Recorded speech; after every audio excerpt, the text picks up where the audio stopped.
The past didn't send a warning text. It just walked in, and its name was David Chen. He wasn't a reporter chasing a headline or a nosy neighbor with a half-baked theory.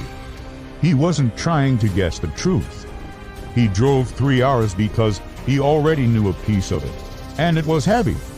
He sat in that sterile interview room, hunched over like a man carrying a boulder inside his chest. Ho, ho, ho!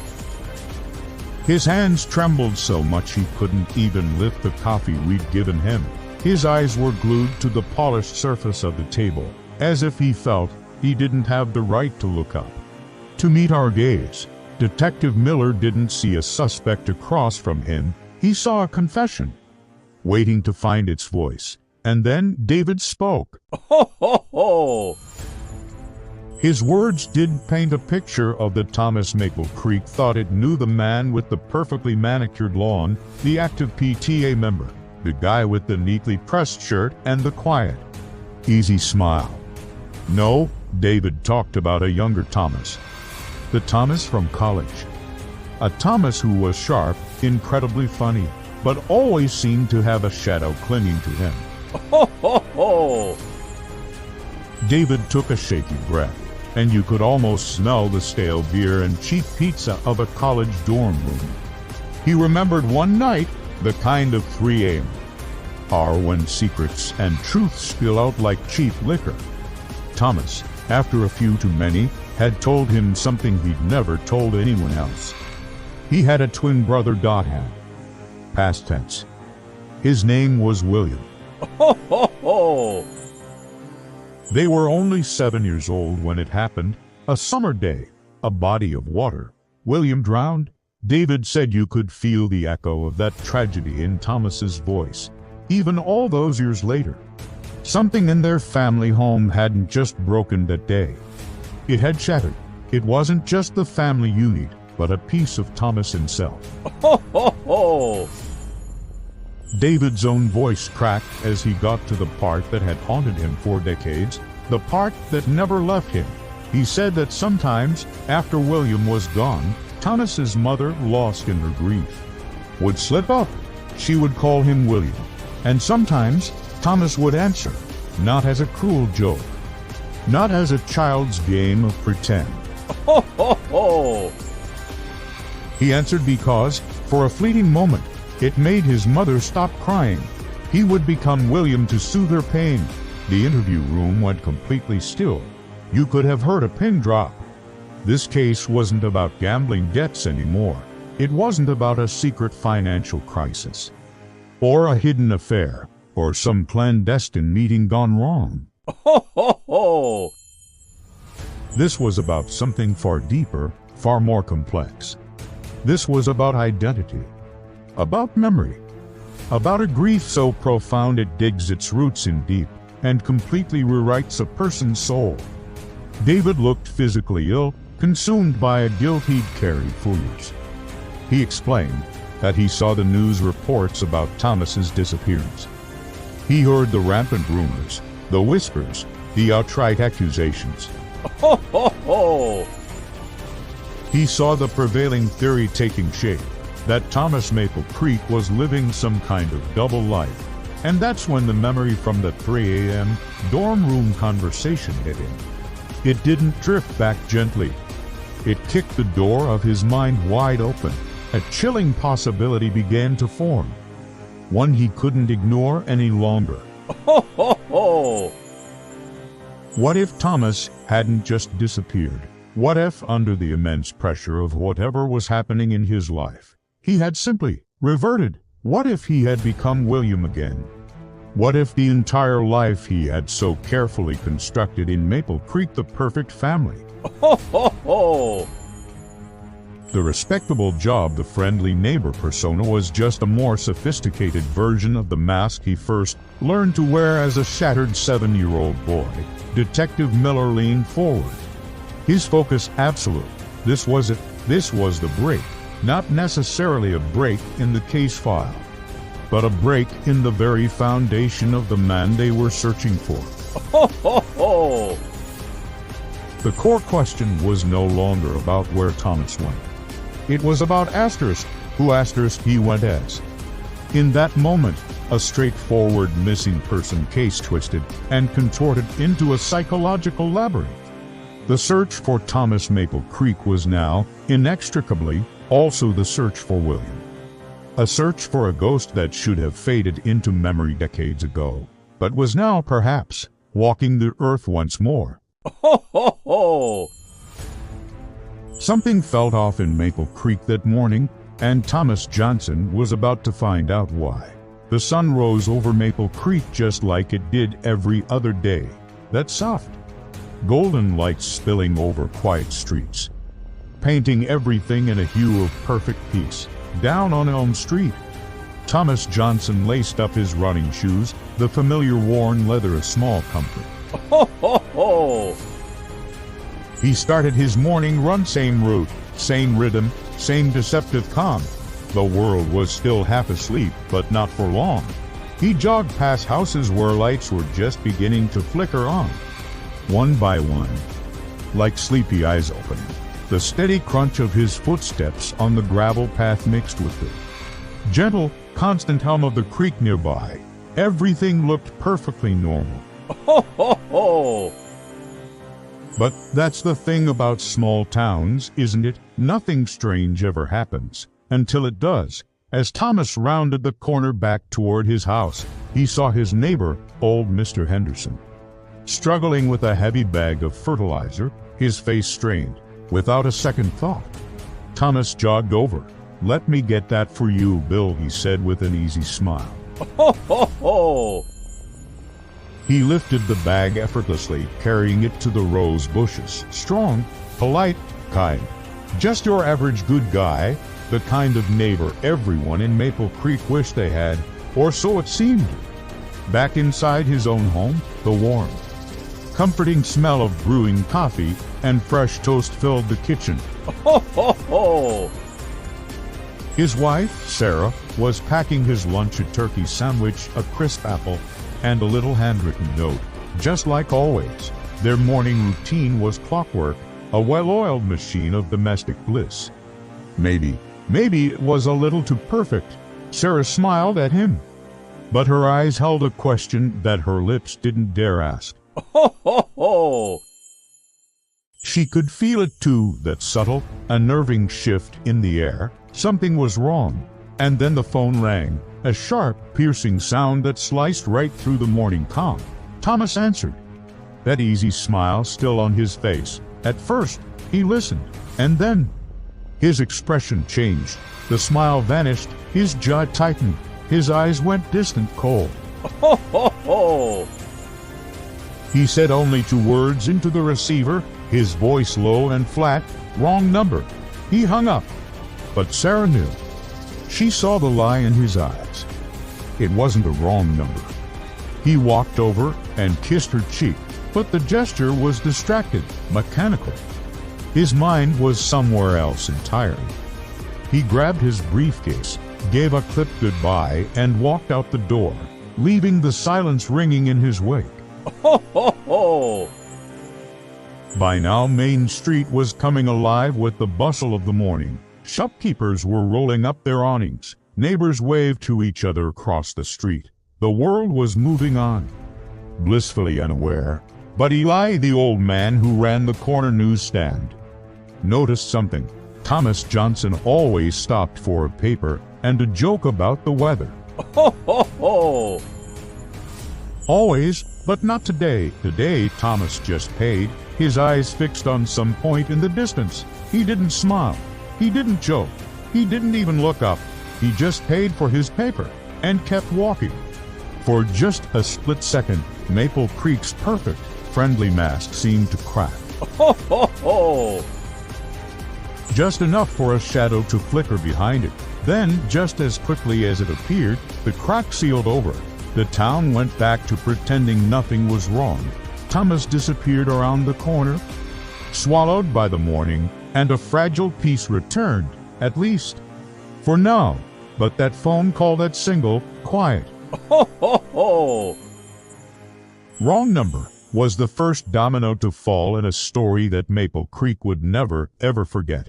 Make sure you're subscribed, because What happens next changes everything. Ho, ho, ho! The clock struck 10. Tick, tock. Each second felt like a hammer blow against Sarah's ribs. Thomas was never late, not once in their 12 years together.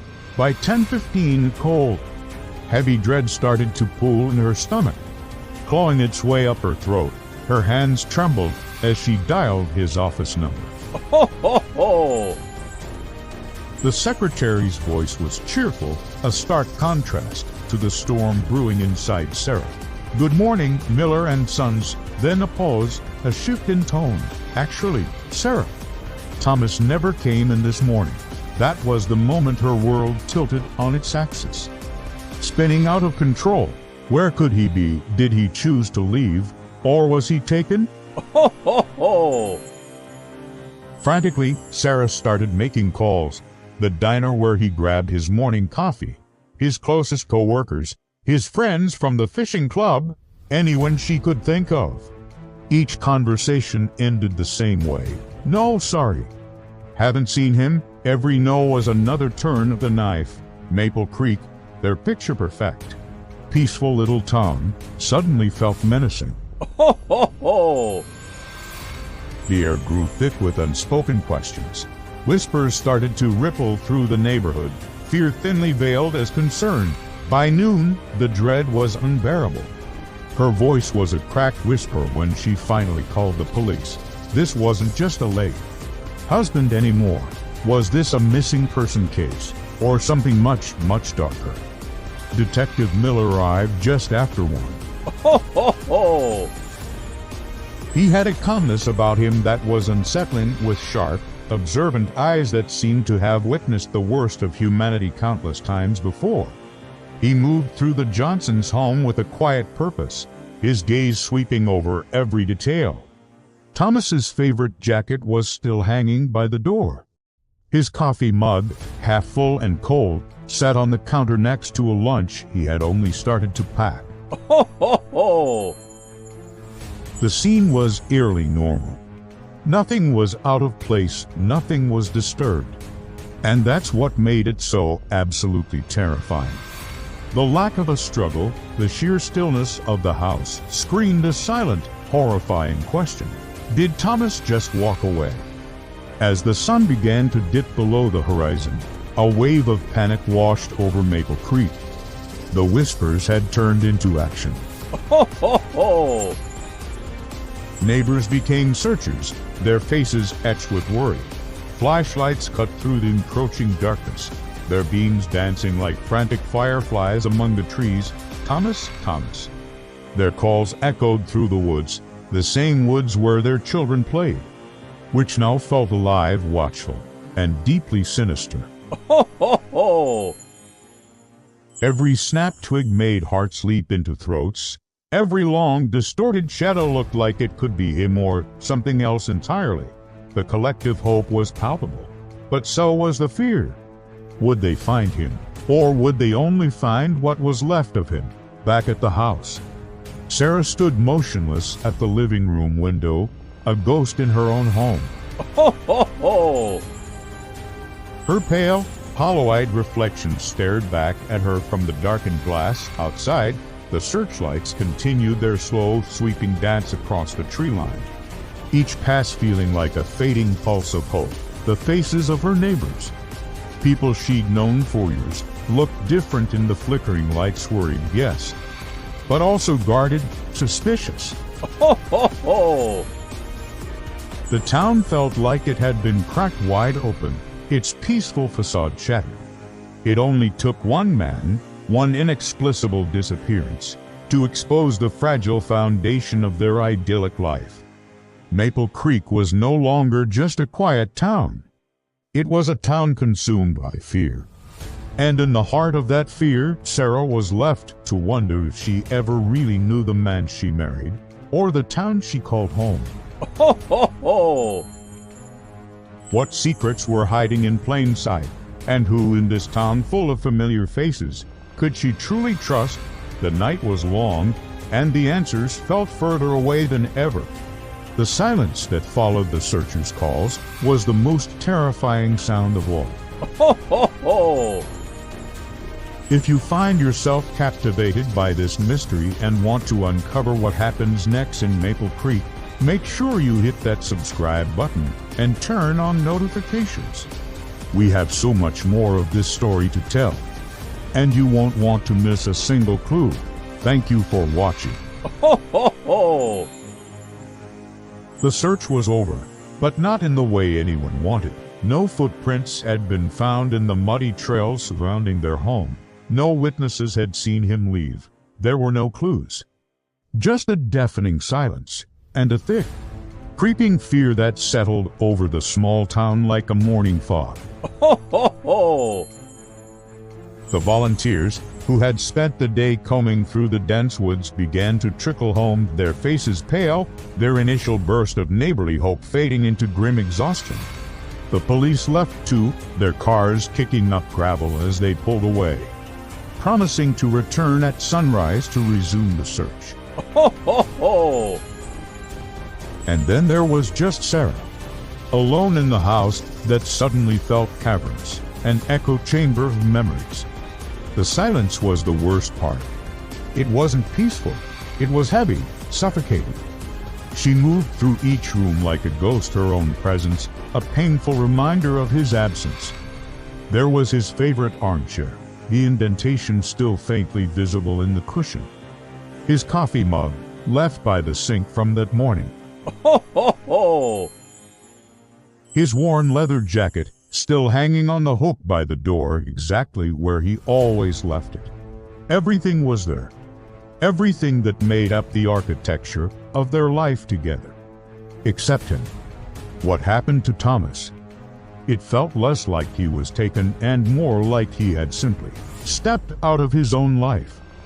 Her feet, acting on their own accord, led her to his study at the end of the hall. Ho, ho, ho! This was Thomas's private world.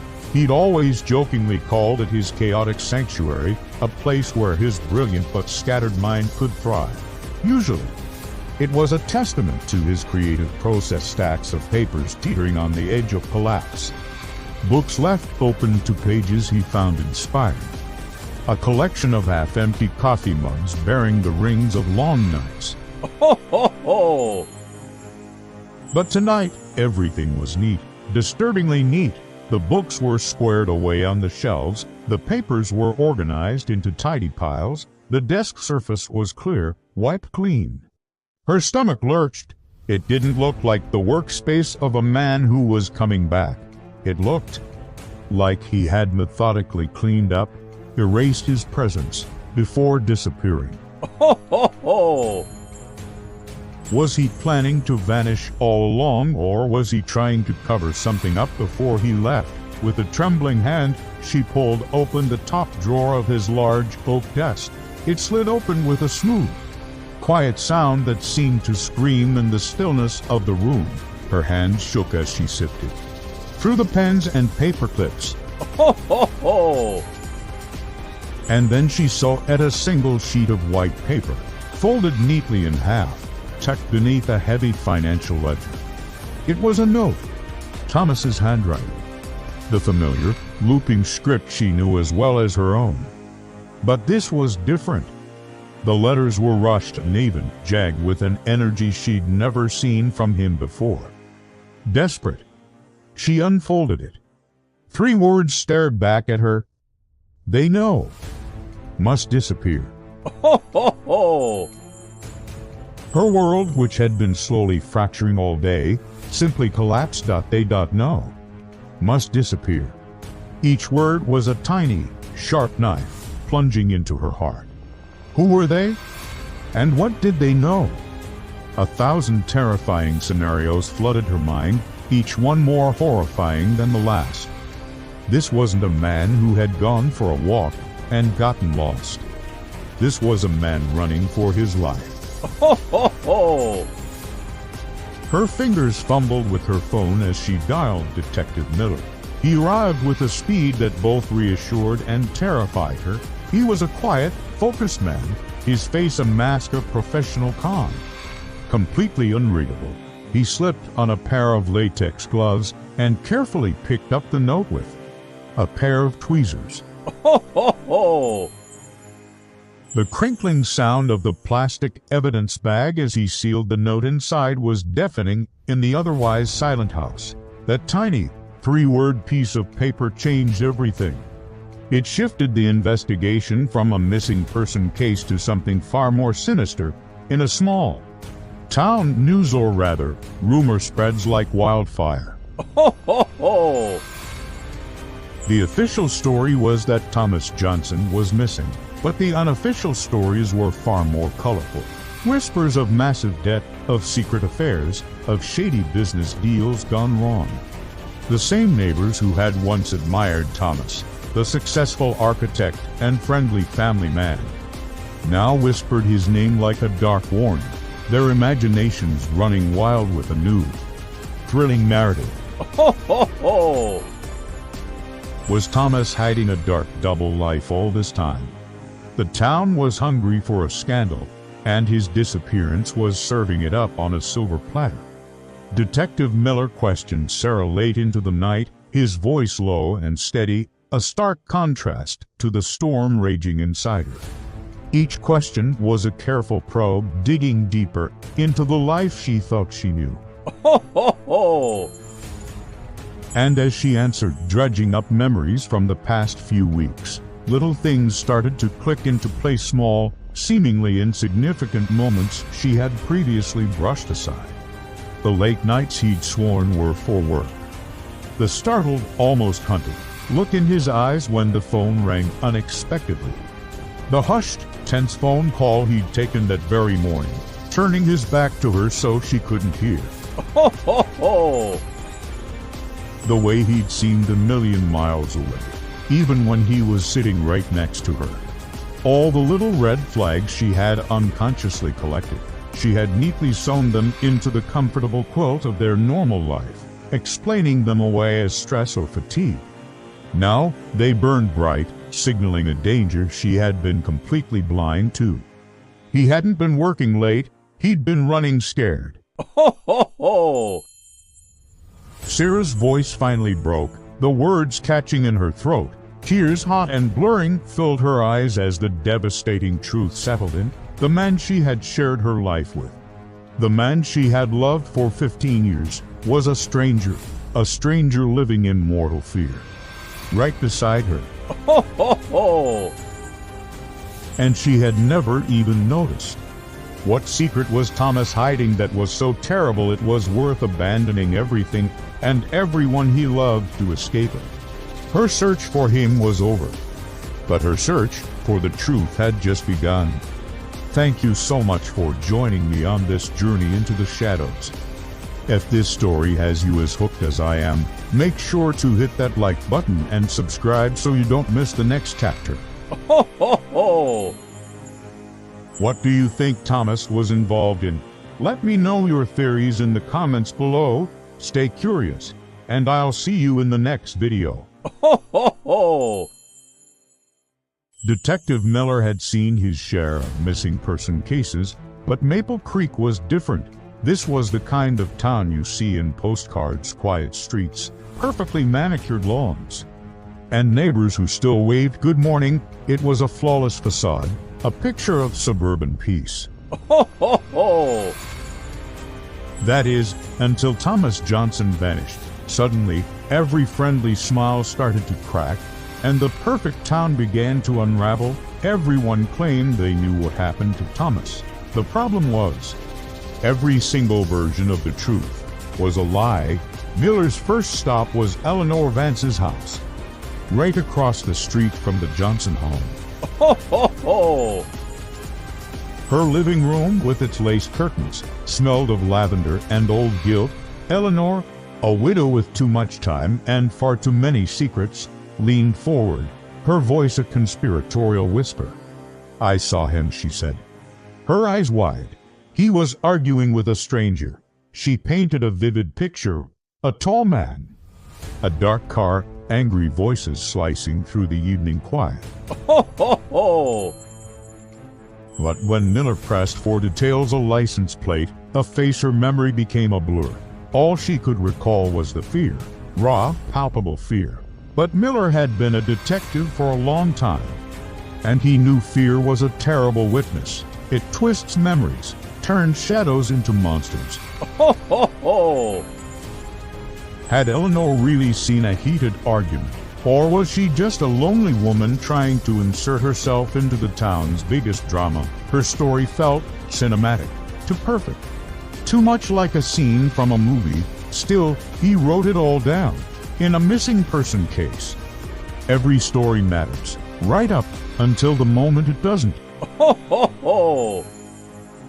Just 2 houses down, sunlight bounced off the polished petals of Ben Carter's prize-winning roses. Ben, a retired mailman with steady hands and an easy smile, poured Miller a glass of iced tea.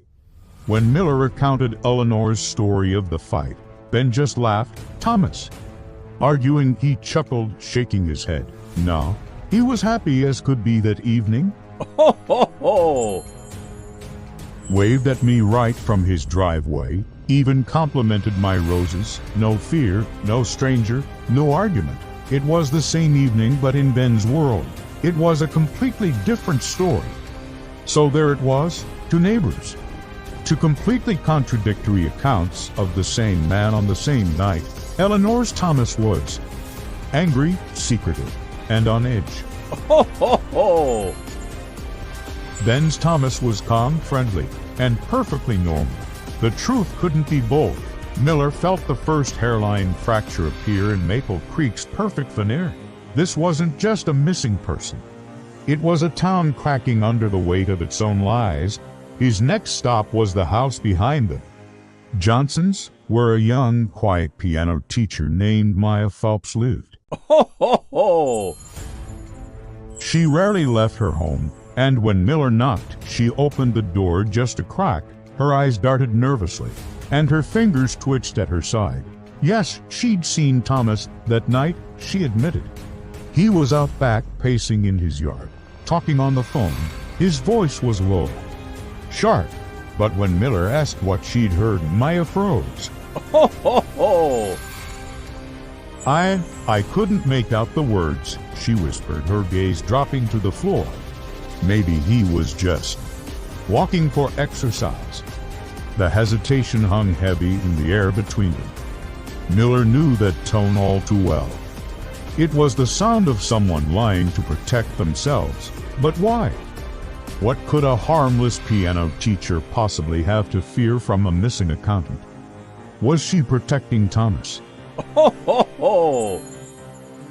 Or was she protecting herself from something related to him? Miller's gut screamed that there was more to her story.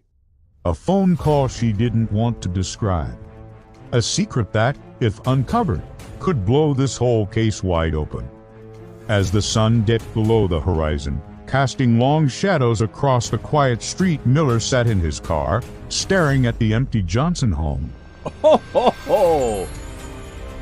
3 witnesses, 3 different truths. Each story reshaped the man he was trying to find. Thomas Johnson wasn't just a missing person anymore. He was becoming a myth.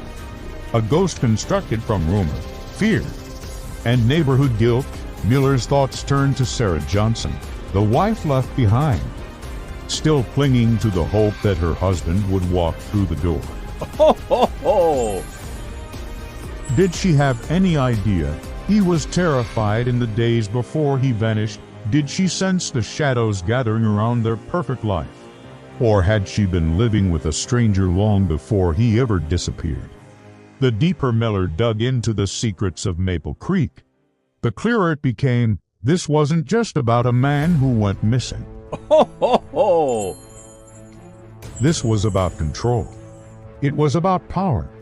It was about a dark secret that reached far beyond the town's white picket fences. Someone didn't just want Thomas gone, they wanted him erased. And maybe, just maybe, they weren't finished yet.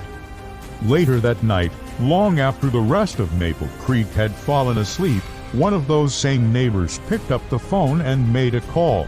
Ho, ho, ho! A call that was never logged, never officially recorded. And when investigators eventually discovered who was on the other end of that line, it shattered everything they thought they knew about the cast. Either the town and the man who vanished without a trace. Ho, ho, ho! Thanks for watching. If you enjoyed this story and want to see more mysteries unfold, don't forget to like this video and subscribe to the channel. We'll see you in the next one. Ho, ho, ho! Miller could feel it in his gut. Something was terribly wrong. Every story he heard about Thomas just didn't add up. The neighbors would paint this picture of a smiling, friendly guy, the perfect family man. But then, there were the whispers, hushed arguments overheard through thin walls, tension that hung in the air like a storm cloud. He was supposed to be a man with nothing to hide, but everything about him felt like smoke and mirrors. Ho, ho, ho! A collection of shadows and fragments that never formed a whole picture. Miller was done with the stories. He was tired of the second-hand accounts and polite lies. He wanted the truth, the cold, hard, undeniable truth. So he stopped asking questions, and he started watching. His nights blurred into a haze of cold coffee and exhaustion. He spread Thomas's financial records across his desk, treating it like an autopsy of a life. Ho, ho, ho! And then he found it. The first crack in the facade. It came from a place he'd almost overlooked, from a person most people wouldn't even notice. A night shift security guard at the old abandoned textile mill on the edge of town. This guard, a man whose face you'd forget the moment you saw it, had seen Thomas. Not just once, but 3 separate times. Always late, well past 1 a.m. There was absolutely no reason for Thomas to be there. Ho, ho, ho! No business to conduct, no logical explanation. Just his parked sedan, its headlights cutting through the darkness, and a second man, a silhouette waiting in the shadows. Their conversations were always short, urgent, and secret. A quick exchange, then they would both vanish back into the night.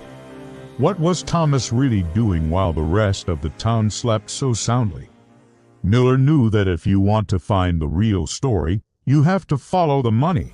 Ho, ho, ho! And that's where the truth began to bleed through, staining everything like ink spreading in water. He discovered loans taken out against Thomas's retirement fund. He found credit cards pushed to their absolute limits, choked with debt. And the most shocking part, a second mortgage on the family home, a house his wife, Sarah, believed was almost paid off. The image of the stable, successful family man shattered into 1,000,000 pieces. Ho, ho, ho! Thomas wasn't calm. Thomas wasn't in control. Thomas was sinking fast. And Miller knew that desperation. Well, desperation has a way of making monsters out of the most ordinary men. But the real gut punch, the darkest twist in this whole affair, came from someone much, much closer to home. Mark Reynolds, Thomas's oldest and dearest friend. The best man at his wedding. He was practically a brother. Ho, ho, ho! When Miller finally sat down with him, Mark was a complete wreck. His leg wouldn't stop shaking, a frantic, nervous rhythm against the floor. His eyes darted around the room, never landing on anything, terrified of what he might see. The words that came out of his mouth were slippery and half-formed, a jumble of evasions and denials. It was obvious. He knew something. He knew a lot more than he was letting on. Ho, ho, ho! But the thought of saying it out loud, of giving a voice to the secret he was carrying, it was enough to make him physically ill. This wasn't about loyalty anymore. He wasn't quiet because he was protecting his friend. He was quiet because he was terrified. Gripped by a fear so profound, you could almost taste it. A fear of a secret so massive, It had the power to break their small town in half.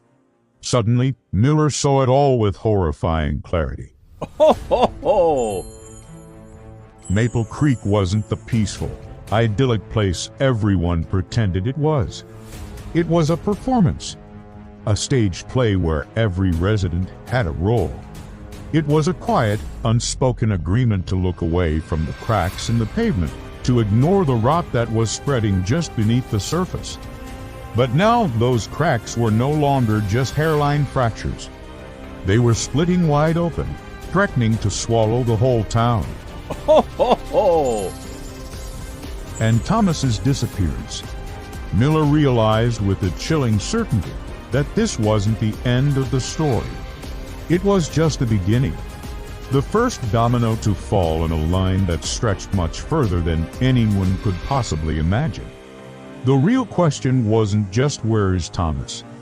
It was what happens now that the performance is over. The deeper Miller dug, the more he understood that Thomas wasn't just a victim or a villain. Ho, ho, ho! He was a symptom of something much larger. The financial pressure, the secret meetings, they were all connected to a network that ran through the very veins of Maple Creek. The second man at the mill wasn't just some random associate. Miller's investigation traced him to a shady investment firm from the city, a company with a reputation for preying on people in desperate situations. They offered quick cash, but the interest rates were crippling. Ho, ho, ho! They weren't offering a lifeline. They were selling an anchor. Thomas hadn't just made a few bad decisions. He had gotten tangled up with loan sharks who wore expensive suits and drove luxury cars. He was trapped, this explained Mark's fear. It wasn't just about protecting Thomas's reputation. It was about protecting his own life, his own family. Ho, ho, ho! He had likely been a part of it, maybe even the one who introduced Thomas to these people. Or perhaps he just knew how dangerous they were. He knew that they didn't just break kneecaps, they erased people. They made problems and people disappeared. The arguments Thomas had with his wife suddenly made a terrifying kind of sense. They weren't about household budgets, they were about life and death. Ho, ho, ho! He was trying to hide a hole so deep, he knew it would swallow his family whole if they ever saw it. The perfect family man facade wasn't just about pride, it was a desperate shield, his last attempt to keep the horror at bay. Miller realized that he was no longer just investigating a missing person. He was pulling at a thread that threatened to unravel the entire town's social fabric. Who else was involved?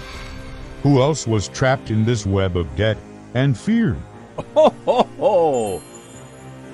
The smiling baker, the friendly mechanic, the town councilman, were they all just playing their parts, too? Maple Creek's quiet harmony wasn't born of peace. It was born of complicity. A town-wide conspiracy of silence. Everyone was looking away, hoping the monster wouldn't turn its gaze on them. But the monster was already inside the gates. Thomas hadn't brought the darkness to Maple Creek. He had just been the first one to be consumed by it. Ho, ho, ho! And as Miller stared out at the quiet, sleeping town, a cold dread washed over him. He knew that soon, everyone would be forced to wake up. Thanks so much for coming along on this deep dive into the secrets of Maple Creek. This story is just getting started, and you won't want to miss what happens next. If you're hooked, make sure to hit that subscribe button and ring the bell so you get notified the moment the next chapter drops. Ho, ho, ho! We'd love to have you in our community of investigators, so drop a comment below with your theories. We'll see you in the next one. Ho, ho, ho! Have you ever looked at someone you thought you knew, and suddenly they become a stranger? That's what's happening in Maple Creek. The image of Thomas the good neighbor, the loving husband, the dependable accountant was starting to peel away like old cracked paint, and what lay beneath. It wasn't just messy, It was dangerous. Ho, ho, ho! Detective Miller had started his investigation looking for a missing man, but now he was unearthing a life that someone had desperately tried to bury deep. And the big question hanging in the air, the one that kept Miller up at night, was this: what secrets was Thomas hiding before he vanished into thin air? Ho, ho, ho! To find the answer, we have to go back 5 years. A time before the quiet desperation set in. A time of big dreams and even bigger risks. A secret business deal, a real estate venture that no one in the small town of Maple Creek even knew existed.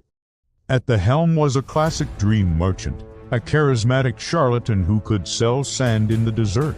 Ho, ho, ho! He spun tales of endless profits and a golden future.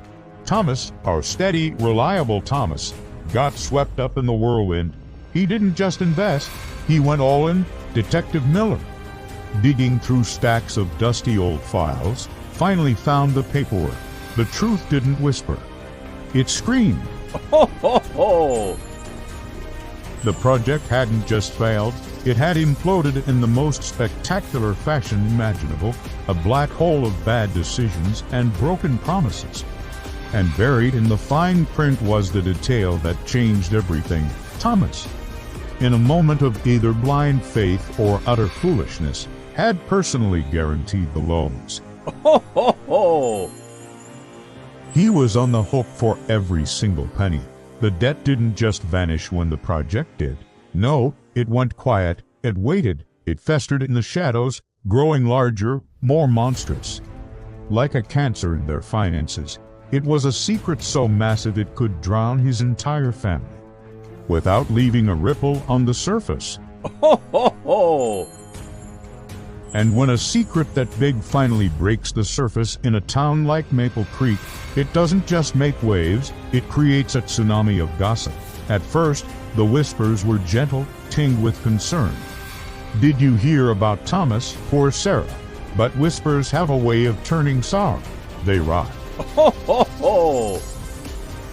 And soon a new, uglier word started to make the rounds, spreading like poison from one hushed conversation to the next. Embezzlement. Think about it. An accountant, a man who handles other people's money, suddenly revealed to be carrying a mountain of hidden personal debt. The story writes itself. It's a classic villain origin story. Ho, ho, ho! In the blink of an eye, Thomas was no longer the missing victim everyone was worried about. He was a criminal on the run. A man who had conveniently vanished just as his world was about to collapse. The narrative had flipped, and there was no turning it back. And who was caught in the crossfire of this new, darker story? His wife, Sarah. She became the collateral damage. Ho, ho, ho! 1 minute, she was the grieving wife of a missing man. The next, she was the wife of a fugitive. She would stand on her front porch, the same porch where they'd shared countless sunsets, and face neighbors who now refused to meet her gaze. Their sympathy had curdled into suspicion. She tried to fight back. She defended him, desperately reminding them of the man she knew, the real Thomas. Ho, ho, ho! The man who told their kids bedtime stories, who spent Sundays tending his garden, the man whose love was a quiet, steady presence in her life. But they didn't want that story anymore. People are drawn to drama, to scandal. They wanted the new version. The one with betrayal and secrets. The story of the accountant who stole and ran. It was more exciting. Ho, ho, ho! So, one by one, the neighbors turned away, leaving Sarah alone with the ghost of her husband and the shadow of his alleged crimes. It's in those moments, when the crowd is gone, when the house is dark and silent, that the real monster comes out to play. It's called doubt. Ho, ho, ho! Sarah would sit alone in the living room, clutching their wedding photograph, staring into the smiling face of the man she had promised to love forever. But his smile felt different now. It felt like a mask. For the first time, she was forced to ask herself the most terrifying question a spouse can face. Had she ever really known him at all? Ho, ho, ho!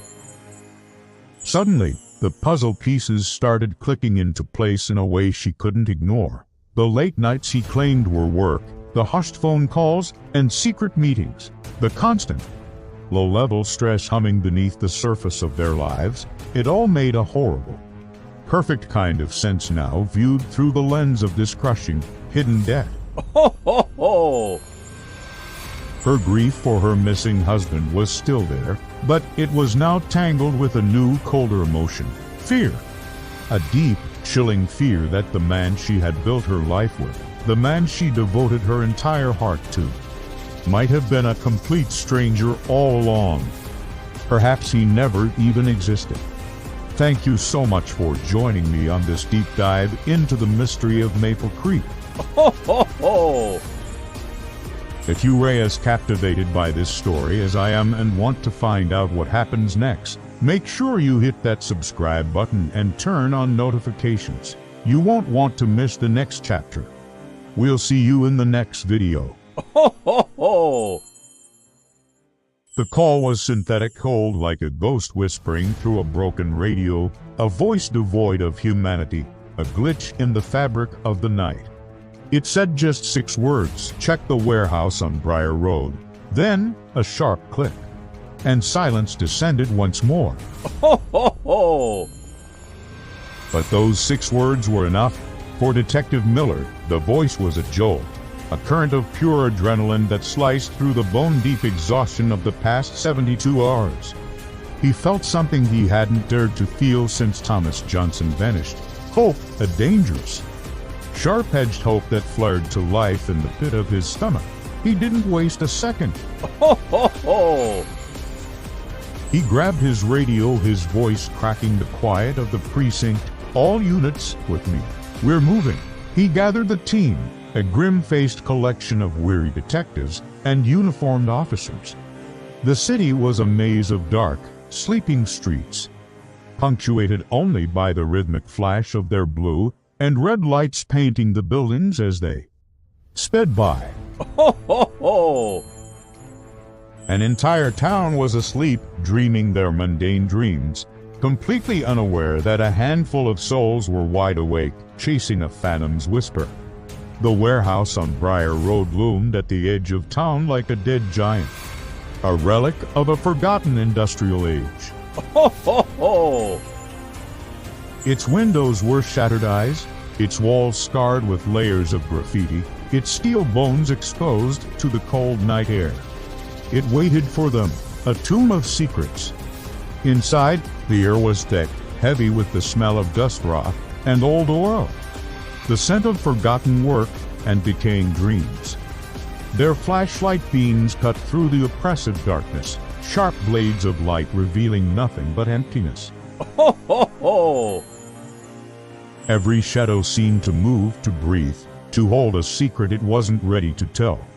The silence was absolute, broken only by the crunch of their boots on debris and the sound of their own anxious breathing. Then, a shout echoed from the far corner of the cavernous space. Miller. Over here.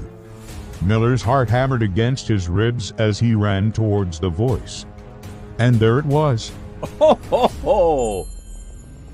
Tucked almost lovingly behind a stack of rotting pallets, as if placed by a careful hand, was Thomas Johnson's signature leather satchel. It hadn't been tossed aside in a struggle. It hadn't been dropped by accident. It had been placed. It was a message. Miller knelt, his breath catching in his throat. He opened the satchel slowly, the worn leather cool beneath his trembling fingers. Ho, ho, ho! Inside, the objects were arranged with an unnerving precision. Thomas's daily planner, open to the day he disappeared. The silver pen engraved with his initials resting neatly on the page. And the stainless steel thermos his wife, Sarah, had packed for him that last morning. Still faintly smelling of coffee, there was no sign of a struggle, no blood, no violence. Ho, ho, ho! Just memories. His life, arranged like props on a stage. This wasn't a discovery. It was a performance. A cold realization washed over Miller, extinguishing the fragile flame of hope. Someone wanted them to find this. Someone wanted them to see this, to think they were getting close. But they weren't close. They were being led. This was a trail of breadcrumbs, but it wasn't leading to Thomas. Ho, ho, ho! It was leading them in circles into a labyrinth of misdirection. This was a magician's trick, a grand sleight of hand performed in the dead of night. The frustration hit Miller first, hot and sharp, but it was quickly replaced by something far colder. Something that coiled in his gut like a snake. He didn't just feel outsmarted, he felt hunted. Ho, ho, ho! This wasn't a kidnapper they were after. This was a puppet master. Someone was controlling the narrative, writing the story of this investigation for them. And the real Thomas Johnson, wherever he was still lost in the darkness. Completely out of reach, the satchel wasn't a clue. It was a taunt. It was the architect of this whole nightmare, leaning in and whispering. Ho, ho, ho! You're playing my game now. Sarah heard the news as the first rays of sunrise painted her window. The phone call from Miller had her heart leaping into her throat. We found something, he'd said. For one fragile, beautiful second, she let herself believe. They found something, a clue.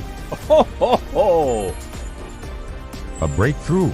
They were closing in. Her mind raced with images of Thomas coming home, of this nightmare finally ending. But then, as Miller continued to speak, his voice grave and heavy, the truth unspooled.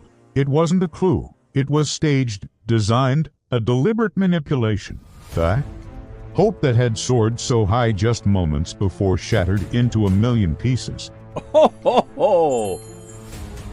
It wasn't a lifeline.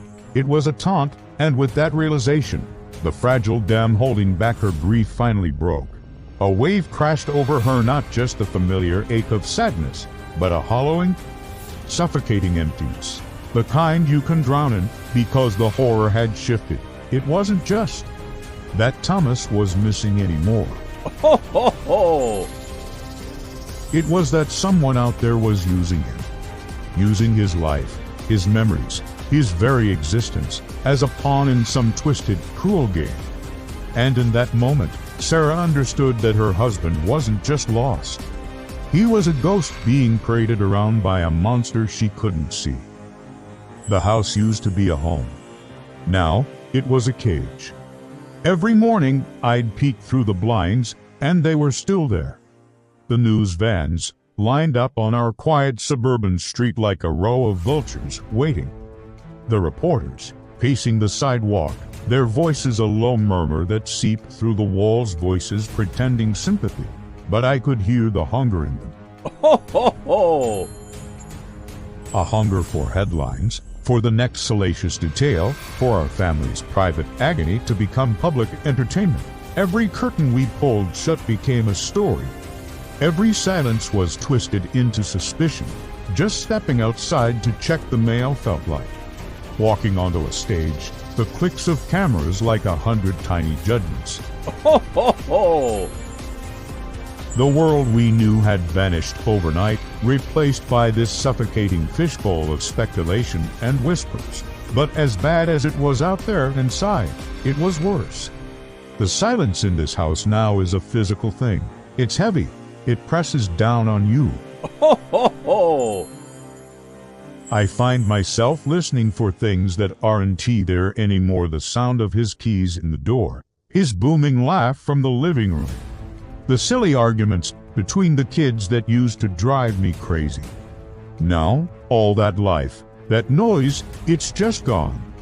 The kids move differently now, quietly, like they're afraid to disturb the air, afraid to make a sound that might remind us of what we've lost. Ho, ho, ho! They're ghosts in their own home. My little Lily, she's only 8.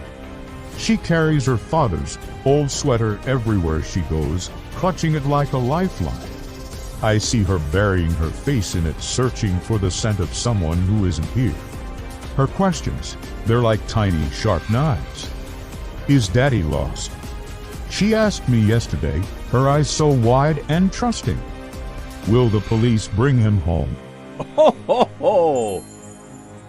And the one that broke me whispered late at night, was it because I didn't finish my broccoli? How do you answer questions like that? Every answer feels like a lie, a betrayal. A comforting lie is still a lie, isn't it? And the truth is a monster I can't even look at myself, let alone show to my children. Ho, ho, ho! Then there's Jake, my 12-year-old. He's at that impossible age, old enough to understand the world, to hear the whispers and see the headlines, but still young enough to be deeply wounded by it. He tries so hard to be strong for me, for Lily.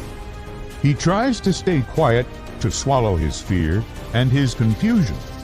But grief doesn't just sit still, it grows. And anger grows faster. Ho, ho, ho! Last night, it all came spilling out. He was standing in the doorway of my room, his hands shaking, his voice cracking with a pain he'd been holding in for weeks. "What did Dad do?" he asked. And the question hung in the air between us. Why do people on the TV say he's a bad person? Why? Why did he leave us? Ho, ho, ho! I pulled him into a hug, held him as tight as I could. But a hug can't fix this. A hug can't answer those questions. It can only hold the broken pieces together for a moment before they start to fall apart again. And that's the real heart of the nightmare. It's not just the reporters or the staring neighbors. Ho, ho, ho! It is this question that haunts every waking second and poisons every dream.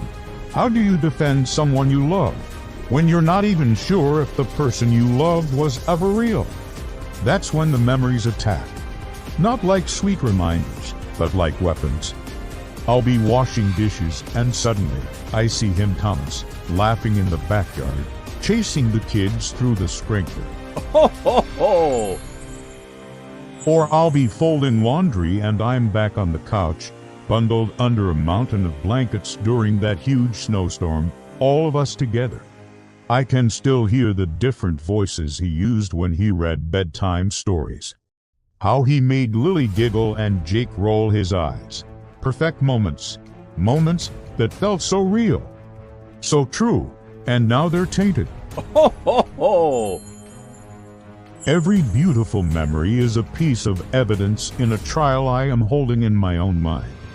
Was any of it real? Was he just playing a part? Did he look at us, his family, and feel anything at all? Remembering the love hurts the most when you're not sure if the person who gave it to you ever truly existed. Ho, ho, ho! The mystery isn't just about what happened or where he is. The real mystery is right here inside this house. It's inside our memories. It's inside our hearts. Questioning everything we thought we knew. My strength? I always thought my strength was like stone, unshakable. Now I feel it turning to sand, shifting and collapsing with every new question. Every painful memory. Ho, ho, ho! Every day, it gets harder to hold it all together. Harder to be the mother my children need when I'm just as lost as they are. The world wants a story with a neat ending, a villain and a victim. But what happens when you might be both? What do you do when the man you promised to love, honor, and cherish might be a monster? Ho, ho, ho! And the life you built, the love you treasured, might be the most beautiful lie ever told. I don't have any answers. I just have this house, these children, and a past that is slowly, piece by piece, being erased, and I'm terrified of what I'll find when it's all gone. Ho, ho, ho!